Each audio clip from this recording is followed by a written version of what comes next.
L'année dernière, quand vous avez présenté le budget, Pierre Vatin et Anne-Sophie Fontaine s'étaient réjouis de l'absence d'augmentation d'impôts. Bon, ils avaient oublié l'augmentation de 36% de la taxe des ordures ménagères. Aujourd'hui, le pouvoir d'achat est la préoccupation principale des Français.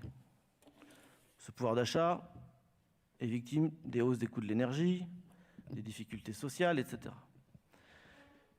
Et il vous a fallu 6 mois d'études avec un cabinet pour arriver à une augmentation d'impôts, et même mieux, à la création d'une taxe sur le foncier bâti.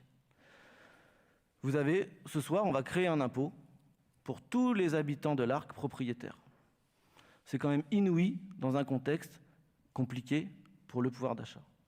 Et tout le monde a voté à l'unanimité cette hausse d'impôts. Ça, j'ai un peu de mal à le croire.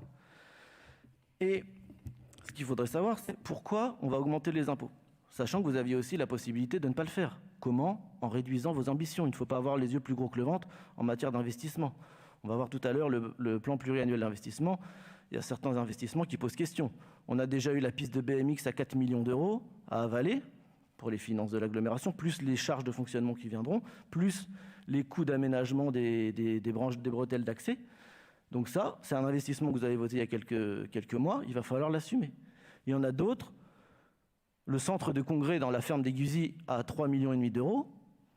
Augmenter les impôts des Compiègnois pour faire un centre de congrès à la ferme des Guzy, franchement, ça me pose des questions. Donc il n'y a pas vraiment de fatalité à la hausse d'impôts, il s'agit juste de faire des choix. Et les choix, vous pourriez les faire en réduisant la voilure de votre plan pluriannuel d'investissement, qui me paraît un petit peu excessif. Il y a aussi, n'oubliez pas, le caractère déficitaire du Tigre, pour lequel vous remettez tous les ans 200 000 euros. Ensuite, on a cette question des pavillons de l'école d'état-major. On peut en revenir sur l'école d'état-major. Vous avez quand même acheté un bâtiment à un promoteur privé 30% plus cher que le prix des domaines. C'est aussi ça qu'il faut payer par l'argent public. Vous avez rénové les petits pavillons de l'entrée alors que vous auriez pu les laisser à un promoteur privé pour 700 000 euros. Et tout ça, il faut le payer aujourd'hui. Et demain, jusqu'en 2026, vous allez avoir un projet d'investissement dont on parlera tout à l'heure. Donc, la hausse d'impôts, franchement, je pense que c'est vraiment pas le moment. Politiquement, je ne la comprends pas.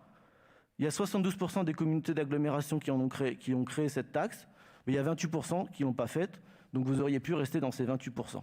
Voilà, je pense que c'est un mauvais choix d'augmenter les impôts, et je vous invite, à l'issue de ce débat, puisque le budget sera présenté dans quelques semaines, de revoir votre copie et d'éviter la hausse d'impôts pour les Compiègnois. Et pour parler de votre engagement que ce taux n'augmentera pas, enfin, est-ce que c'est ce taux qui ne va pas augmenter ? Les engagements, les promesses n'engagent que ceux qui les tiennent, donc on verra bien ce que ça donnera dans les 4 années à venir. Mais augmenter les impôts ce soir, franchement, je trouve que c'est vraiment pas bien pour les Compiègnois et les habitants de l'Arc. Je vous remercie.